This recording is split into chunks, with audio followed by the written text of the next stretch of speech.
কাশিমবাজারের পাতালেশ্বরের শিব মন্দির দর্শন যেতে চাইলে নিচের তথ্যগুলো কাজে লাগবে। কিভাবে পৌঁছাবেন? ট্রেনে।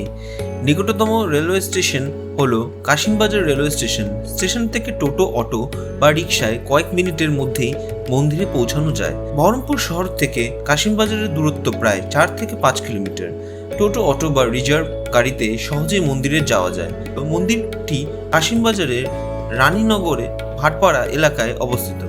ঠিকানা হচ্ছে রানীনগর, ভাটপাড়া, কাশিমবাজার, বহরমপুর, মুর্শিদাবাদ, ওয়েস্ট বেঙ্গল 7,42,102।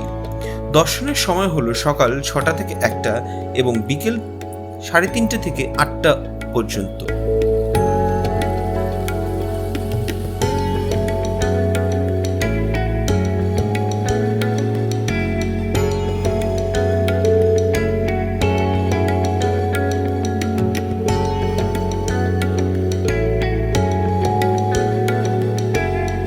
কাশিমবাজারের পাতালেশ্বর শিব মন্দির।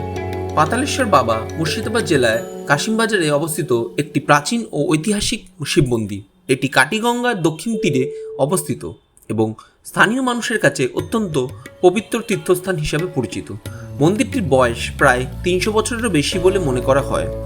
লোকবিশ্বাস অনুযায়ী এখানে প্রতিষ্ঠিত শিবলিঙ্গটি স্বয়ম্ভু জ্যোতির্লিঙ্গ, অর্থাৎ এটি মানুষের দ্বারা প্রতিষ্ঠিত নয়, নিজে থেকেই প্রকাশিত হয়েছে। পাতালেশ্বর নামটি এসেছে পাতাল শব্দ থেকে, যা হিন্দু পুরাণে ভূগর্ভস্থ জগৎকে নির্দেশ করে।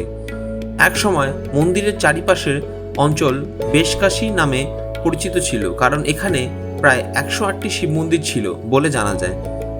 প্রাচীন মন্দিরটি ছিল ছোট আকারের এবং ইটের তৈরি। 2006 সালে স্থানীয় মানুষের উদ্যোগে মন্দিরের সংস্কার করা হয়।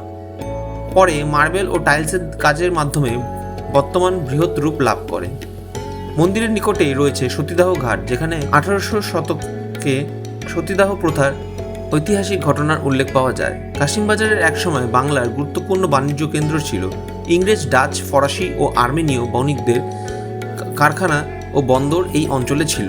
পাতালেশ্বর মন্দির সেই সমৃদ্ধ ইতিহাসের অন্যতম সাক্ষী। মহাশিবরাত্রি উপলক্ষে এখানে বিপুল সংখ্যক ভক্তের সমাগম হয়। শ্রাবণ মাসেও শিব ভক্তদের ভিড় লক্ষ্য করা যায়।